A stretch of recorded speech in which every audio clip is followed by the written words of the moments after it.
31 অক্টোবৰত মুক্তি পাব ৰৈ ৰৈ বিনালে আৰু মুক্তিৰ পূৰ্বেই বক্স অফিচত এতিয়া ধুমুহা জুবিন গাৰ্গৰ ৰৈ ৰৈ বিনালেৰ এডভান্স বুকিংৰে উপাৰ্জনৰ ক্ষেত্ৰত পূৰ্বৰ সকলো অভিলেখ ভংগ কৰিছে এই ছবিখনে আৰু ছবিখনৰ মুক্তিৰ পূৰ্বে এতিয়া হাহাকাৰ সৃষ্টি হৈছে ৰাজ্যত নগাঁৱৰ একমাত্ৰ সিনেমা হল হৈছে দিব্যজ্যোতিত প্ৰদৰ্শিত হ'ব সিনেমাখন কিন্তু সমগ্ৰ জিলাখনৰ মানুহে কেনেদৰে চাব এটা হলত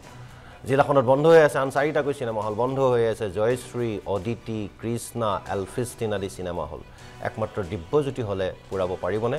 নগাঁৱৰ এই সিনেমা প্ৰেমীৰ চাহিদা ৰৈ ৰৈ বিনালে চোৱাৰ পৰা বঞ্চিত হ'ব নেকি নগাঁওবাসী কাৰণ এটা হলত যদি দিনটোত 5-6বাৰকৈ পুৱা 5 বজাৰ পৰা যদি নিশা 11-12 বজালৈকে যদি 5-6টা শ্ব দিয়া হয় এটা হলত নগাঁওবাসীয়ে সিনেমাখন চাবৰ বাবে কমেও 3 বছৰ লাগিব গতি নগাঁওবাসীয়ে চাওঁ বুলি ক'লে 3 বছৰ লাগিব হয়তো গুৱাহাটীলৈ আহি চাব লাগিব জাগিৰোডত নতুনকৈ এটা কৰিছে তালৈ আহিব লাগিব কিন্তু জাগিৰোডত সমগ্ৰ ৰাইজে বিচাৰিব গতিকে নগাঁৱত যিকেইটা পুৰণি হল বন্ধ হৈ আছিল সেই বন্ধ হৈ থকা হলকেইটা আকৌ খুলিব পৰা যায় নেকি এই সম্পৰ্কীয় কৰ্তৃপক্ষক চিন্তা চৰ্চা কৰিবলৈ বিভিন্নজনে আহ্বান জনাইছে এতিয়া একমাত্ৰ এটাই হল আছে আৰু এই হলটোত এই সিনেমা হলটোত এতিয়া কি ধৰণৰ পৰিৱেশ পৰিস্থিতিৰ সৃষ্টি হ'ব 31 তাৰিখেহে গম পোৱা যাব কিছু মন্তব্য আছে সেই মন্তব্য আগবঢ়াই এতিয়াৰ বাতৰিৰ পৰা বিদায় লৈছোঁ দুৰ্ভাগ্য আমাৰ কাৰণে নগাঁওবাসীৰ কাৰণে দুৰ্ভাগ্য ক'ব লাগিব জুবিনৰ মৃত্যুটো এটা দুৰ্ভাগ্য গোটেই ভাৰতবৰ্ষ পৃথিৱীৰ কাৰণে অসমৰ কাৰণে আৰু আমাৰ দুৰ্ভাগ্য হ'ল জুবিনৰ শেষ চিনেমাখন আমি চাবৰ কাৰণে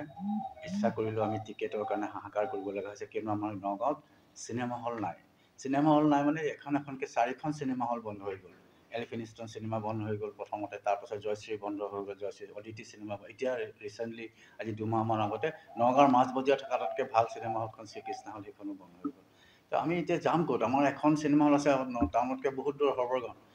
দিব্যজ্যোতি আৰু এখন আছে আপোনাৰ 6-7 কিলোমিটাৰ আঁতৰত বাইপাছত অহা যোৱাৰ বহুত সমস্যা আৰু সেইবিলাক বাইপাছত থকাখন মানে সাধাৰণ মানুহে চাবৰ কাৰণে টিকেটৰ মূল্যটো অলপ বহুত বেছি হ'ব কিন্তু সেইখন মাল্টিপ্লেক্সত আছে সেইটো এটা আমাৰ চিন্তাৰ কাৰণে সাধাৰণতে চব মানুহে যাবলৈ অসুবিধা পাব দিব্যজ্যোতিত এতিয়া এখন চিনেমা হলত মানুহে কেনেকৈ তাত চাব সেইটো বৰ চিন্তা কৰিবলগীয়া কথা গতিকে সেইটো আমাৰ দুৰ্ভাগ্য আৰু তাৰ বাহিৰে আমি কেতিয়া ইমিডিয়েট এখন চিনেমা হল খুলি একো কৰিব নোৱাৰোঁ তো গতিকে এটা কথাই কি যে এটা যদি কিবা কৰি যদি আমি কৰ্তৃপক্ষক ক'ব পাৰোঁ যে আমাৰ কেইবাটাও এইটো অডিটৰিয়াম আছে নগাঁৱত সেই অডিটৰিয়ামত যদি স্পেচিয়েলি ব্যৱস্থা কৰিব পৰা যায় কিবা কৰি সেইটো এটা অসুবিধাও আছে তাত যথেষ্ট কিন্তু মানুহ পঠিয়াব লাগিব চিনেমাখন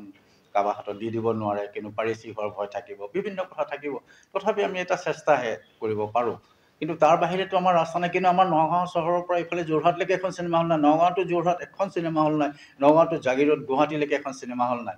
নগাঁৱতো গুৱাহাটী ইফালে মাজত কোনো চিনেমা হল নাই এইফালে নগাঁৱৰ পৰা যোৰহাট কোনো চিনেমা হল নাই আপুনি ভাবক আমি কেনেকুৱা এটা নগাঁৱৰ মানুহে কেনেকুৱা অৱস্থাত আছোঁ যে আমি চিনেমা এখন চাম বুলি ক'লে কৃষ্ণা হলখন থকালৈকেও কমচে কম এটা চলি আছিলে যে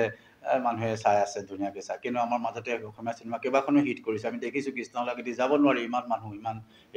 গতিকে চিনেমা হলবিলাক বন্ধ কৰি দিয়াৰ কাৰণটো তেওঁলোকে কৈছে যে চিনেমা হল নচলে সেইটো নচলে হিন্দী ফিল্ম নচলে এতিয়া হিন্দী ফিল্ম নচলে অসমীয়া ছবিয়ে মাৰ্কেট লৈ লৈছে আজি 2-3 বছৰৰ আগৰ পৰা চাওক আপুনি এই তাহানি